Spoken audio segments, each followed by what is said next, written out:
Hey, what's up, Andy's leaders and all listeners? This is Travis. I am so thankful you are here. Welcome back to the Custard Campus Podcast, the show where leadership, growth, and our world famous frozen custard come together. Hey, today we're talking about two small words that carry a lot of weight. Here we go. Let's talk. Because leadership is not just knowing the standard. It's not just setting the expectation. It's not just hoping people figure things out. Leadership is being willing to step in when expectations are not met and have a conversation that helps move the person, the team, and the whole business forward. Today, the let's talk conversation is not the fun you crushed it convo. I love that kind of convo. And we need a lot more of that. But that's going to be a whole nother episode down the road. For today, we're staying right here. What do we do when expectations are not met?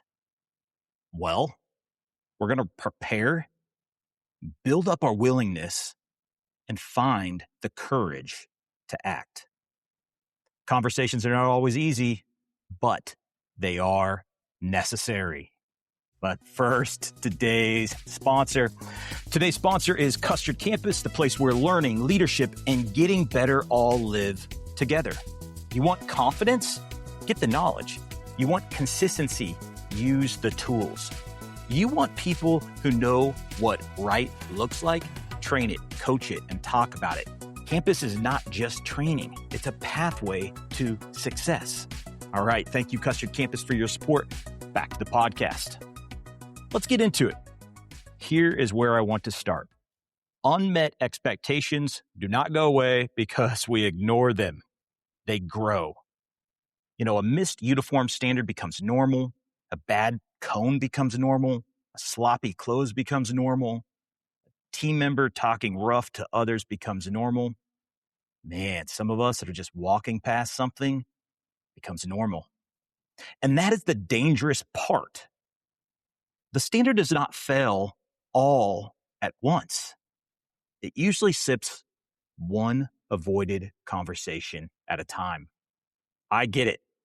Having conversations can feel uncomfortable. You might not know what to say. You might worry that the other person will get upset. You might worry you will say it wrong. You might worry the relationship will change. And you know what? That's all real. But here's the cheat code. Avoiding the conversation does not protect the relationship. It usually damages it slowly. Because people deserve clarity. You deserve clarity. The team deserves clarity. And you know what? The customer deserves the standard. We promise it. We have to deliver it. But you know what? It all starts with us. So today, we're going to walk through 3 big steps. 1, how to prepare to build up our confidence. 2, why you should want to have the conversation. And then 3, how courage helps us act. The first step is preparation. Preparation builds confidence. When I was a younger leader, I used to think confidence came from personality. Some people just have it, right? You just get around people, they can walk into any situation and just talk. They can handle any conflict. And they can say the hard thing and not lose sleep over it. Maybe that's true for some people, but for most of us, confidence comes from preparation. When I know what happened, when I understand the expectation, when I've thought through the other person's perspective, I feel more ready. Not perfect, but ready. And that's what we need. So before you go into a feedback conversation, gather the facts. I always like to gather what actually happened, right? We can all assume things. That's dangerous. When did it happen? Who saw it? What expectation was missed? What expectation was already clear? Have we trained it? Have we coached it before? Do we see this situation the same way? And that last one has always been huge to me. Do we see this the same way? Because we all have filters. We all see through our own experience. We all hear things differently. We all assume things based on what we know, what we care about, what we've been through. I have a leader I always listen to, and he's like, go into every situation and base your decision on your past experience, your current circumstances, and your future hopes and dreams. So I try to run the situation through what I call the perception process. What did I observe? What might have they observed? What story am I telling myself? And what story might they be telling themselves? What expectation might not be clear? What part of this is fact? And what part of this is my opinion? This pretty much all helps me slow down. A great leader of mine would always say, let me think on this overnight. They slowed it down. I always respected their intention to create clarity with their response. It drove me nuts because I always want to act right then. But I understand the importance of slowing down. We say that a lot in our business, right? Slow down to become fast. Because the goal is not to win the conversation. The goal is to create clarity. If I think we do not see it the same way, I prepare the conversation to build common understanding. That might sound something like this. Hey, I want to talk through what happened during the rush. I think we may be seeing this differently, and I want to make sure we get on the same page for everyone's benefit. All right. And I get that. That's uncommon. Most of the time, we've already talked about expectations. So what if we see it the same way and we have already created clarity before? Then I do have to prepare differently. And it might sound like this. Hey, we have talked about this standard before. Walk me through what you think happened tonight. All right. Some of us has already been there. If clarity is confirmed and we've had that conversation, I move the conversation towards ownership. And those are questions based something like this. What do you think needs to happen next? How do you want to move forward from here? What support do you need? That creates ownership. It's making them act. That keeps the conversation from becoming a lecture. It becomes leadership, a simple feedback method that helps in this situation. Use these things. Understand the situation, the behavior, the impact of it, and the question. So the situation, name where and when it happened. Behavior, describe what you observed. Impact, explain why it matters. And then question, invite the person into the conversation. All right, let's do an example real quick. During the 7:00 rush tonight, I noticed 2 guests were handed cups with custard on the outside of them. The impact that this makes is the product feels rushed and not cared for.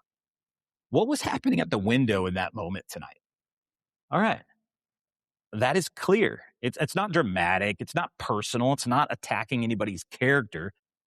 It is specific, observable, and it's tied to impact for all of us. Well, let's jump into another one. Hey, during close tonight, I noticed the back counter was left sticky. The dip wall area was not reset. The impact is that the opener starts from behind and the store does not feel ready. What got in our way? Again, clear.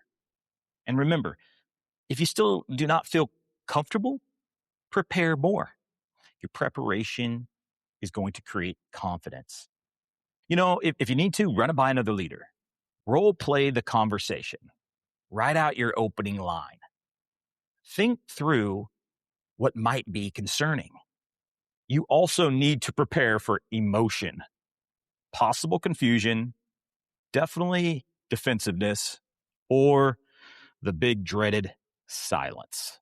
Ugh, that one's a rough one. Being prepared cuts down on the anxiety. Trust me. Mine's usually at an all-time high. I need to prepare to bring it down. It does not remove it all, though, but it does give us a path. That is step one. Get the knowledge needed to have the conversation. it builds up your confidence.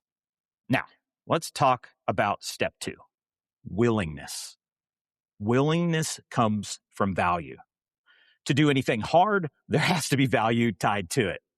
If we do not believe the conversation matters, we're going to avoid it. It's just the truth. If we think the only goal is correction, also going to avoid it. And if we think feedback is just pointing out what somebody did wrong, well, guess what? We're going to try to avoid it.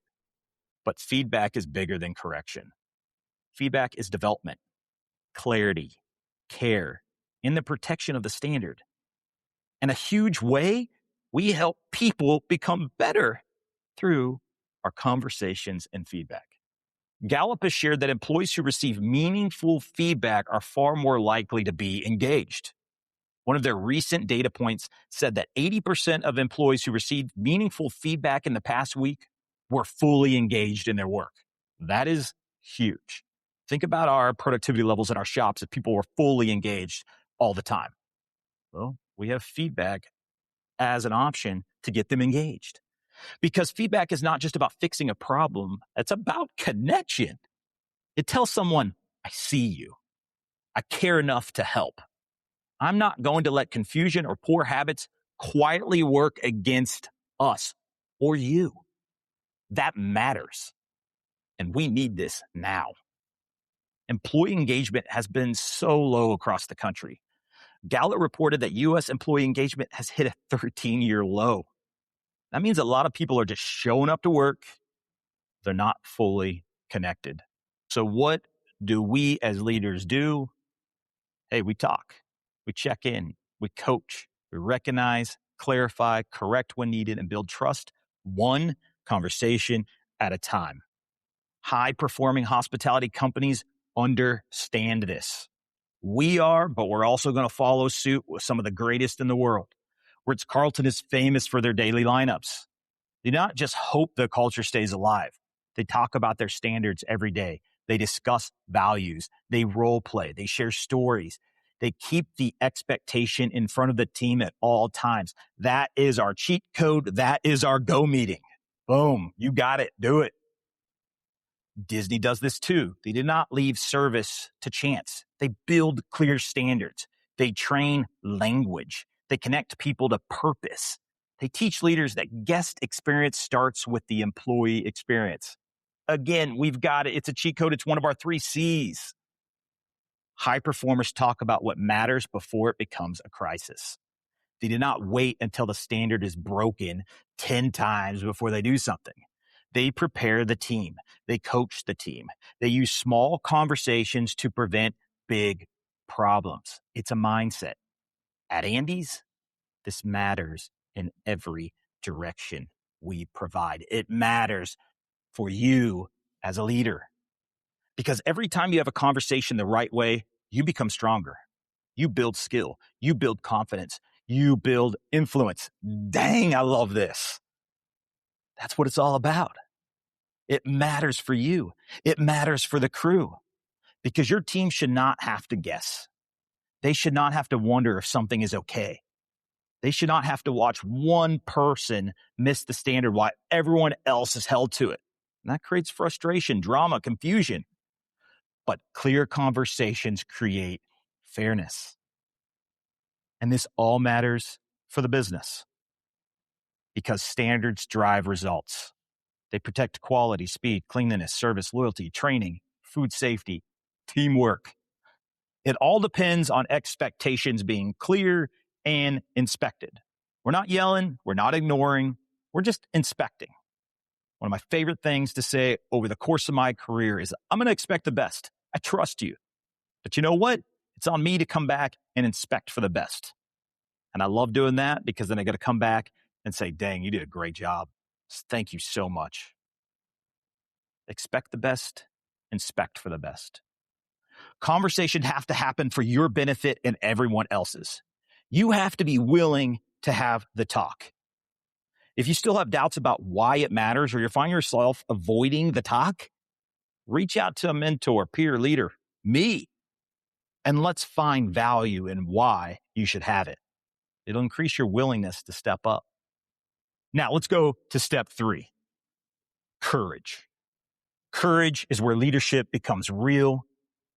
You have the knowledge, you prepared your notes, you understand the value, and you believe the conversation matters. But at some point, you have to take the step.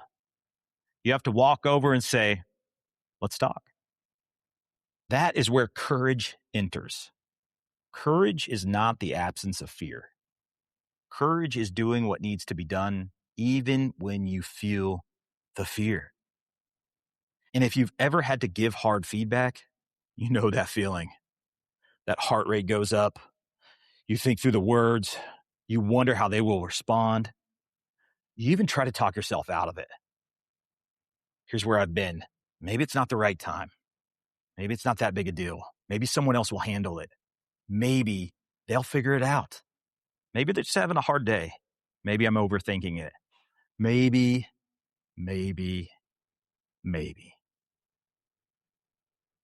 And sometimes, yes, timing matters. Sometimes we need to gather more information. Sometimes we need to calm down before we speak. But sometimes we are just avoiding leadership. I say that with love because I've done it. Welcome to leadership. This is the part that takes us outside of our comfort zone. This is the part most people avoid. This is why great leaders are different. They act, not recklessly, not emotionally, not harshly. They act with care and clarity.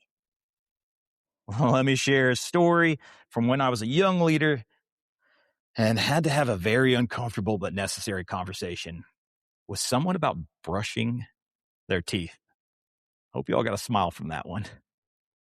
Exactly what you're thinking. This was scary and to me, very awkward. And let me set the scene. There was some whispers around the store that someone's breath was not great and it could affect customer service. To me, that was a polite way for another crew member to say they didn't want to talk to them anymore.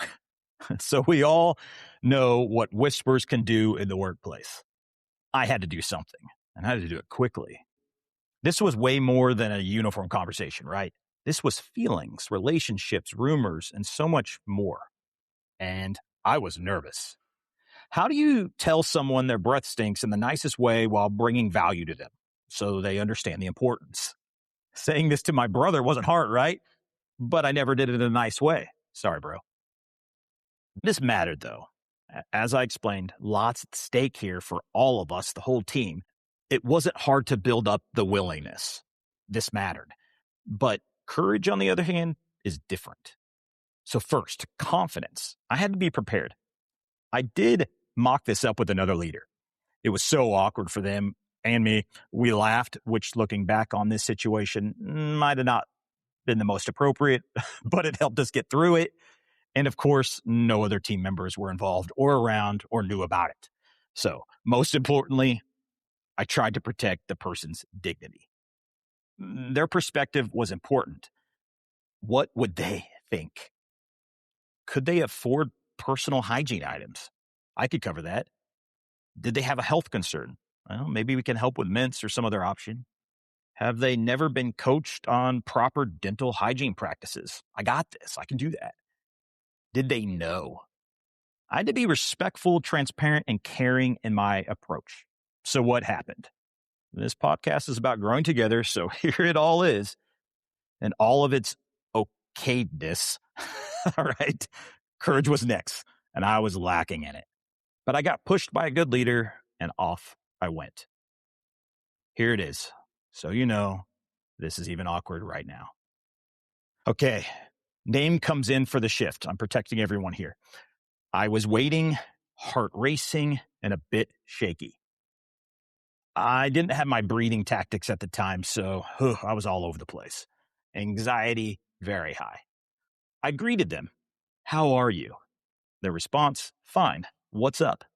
So me, can we talk? Them, sure. Moving somewhere away from others, I was like, hey, I want to open up. So this is awkward for me, but it's important for both of us and you. And I want the best for you. Their response, okay. Me. There's a part of the dress code that discusses personal hygiene regarding our breath. That's what I want to talk about. Pause to see if they would react. After long enough, them. What about it? Me. Oh crap. I thought it would lead to a conversation. Starting to panic. Me. Can you please practice better dental hygiene? Them. Why? Oh, double crap. I'm like, okay, what's going on? Because here's my response. Because I want you to come across as your best. And that is something that needs improvement. If there's any way I can help in this area, please let me know. Them. Okay. Me. Thank you. I hope that came across okay. I'm not sure how that comes across on a podcast, but what I learned, okay, it's going to be awkward. And I just have to think about it. And I have to think about them before speaking. This didn't go great. I wasn't fully prepared. I don't know if you can ever be. They didn't want to talk. I wasn't getting much from them. I'm a people pleaser, so this was killing me. The prep I did helped. The convo helped. The whispers quit. But it took some time for the two of us to connect back at the level we were prior to this conversation. That's leadership, though. We have conversations and we keep pushing forward, growing our influence, even when it might take a hit with someone. But the store was protected. I got stronger from the experience. It didn't go great, but I learned, and I still do, one conversation at a time. But I will connect it back to this simple truth. Some conversations are uncomfortable because they matter. Some conversations feel awkward because we care about the person. But care without courage becomes avoidance. And avoidance does not help anyone. It does not help the team, the customer, or the standard. I've had so many conversations over the years. Laughs, tears, tension, confusion, awkward silence, breakthroughs. A few of them went great. More than most, I hoped for more. But overall, it was better to have them than not to have them. Because people deserve to know. I deserve to know. You deserve to know. Our teams deserve to know. Our friends and family deserve to know. Feedback is not just a work thing. It's a life thing. The way we learn to talk at work helps us talk at home. It helps us talk with friends, handle conflicts, become more honest and more helpful people. That is why this matters so much. All right, bringing it down. Let's talk about the 3 C's. Custard. Feedback protects the product. If the custard is too soft, you're going to say something. If the cone is not right, you're going to say something. If the cup is messy, say something. If the situation is not great, say something. Not to embarrass someone, not to flex power, not to nitpick. Because the product matters. The customer came to us for something special. We owe them our best. There's value behind all of it. That means there should be a willingness. If you prepare to have those conversations, you're going to have the knowledge and confidence to do so. It's on you to have the courage to act. Crew. Feedback develops the team. Your crew cannot grow through silence. They need encouragement when they get it right. They need correction when they miss. They need leaders who explain the why. They need leaders who do not walk past the standard. When you have the conversation with care, you're saying, I believe you can do better. That is powerful. I want that. Customer. Feedback protects the customer experience. A customer may never know that you had a conversation about window greetings, treat preparation, speed, tone, service recovery. But you know what? They're darn right going to feel it. They're going to feel the team that is aligned. They're going to feel a cleaner store. They're going to feel a warmer greeting. They're going to feel a better experience. That is what conversations do. They turn invisible leadership into visible service. So here are the cheat codes for this episode. 1, prepare before you speak. Facts first, filter second, future third. 2, ask. Do we see this the same way? That question can change the whole tone. 3, use situation, behavior, impact, and question. Keep it specific. Keep it clean. Keep it human. 4, tie the conversation to value. Help them understand why it matters for them, the team, and the customer. 5, act with courage. The conversation does not help anyone if it only happens in your head. And let me end with this. The words, let's talk, can create fear or they can create hope. And that depends on you as the leader. Be a leader who uses those words to bring opportunity. Use those words to bring clarity. Use those words to bring encouragement, focus, direction, vision, and pride. Be a leader who has enough knowledge to prepare, enough willingness to care, and enough courage to act. Because unmet expectations are not the end of the story. They are an invitation to lead. All right. My goal is that you learn something today and you can use it to get closer to making your dreams come true. I'm here to serve everyone, not to change anything, just support great leadership and decision making. Keep engaging. Share the content. And you know what? That's it for today. If you need anything, email me, travis@eatandy's.com. Here we go. Leadership is portion control for chaos. The right amount, at the right time, every time. Go win the day.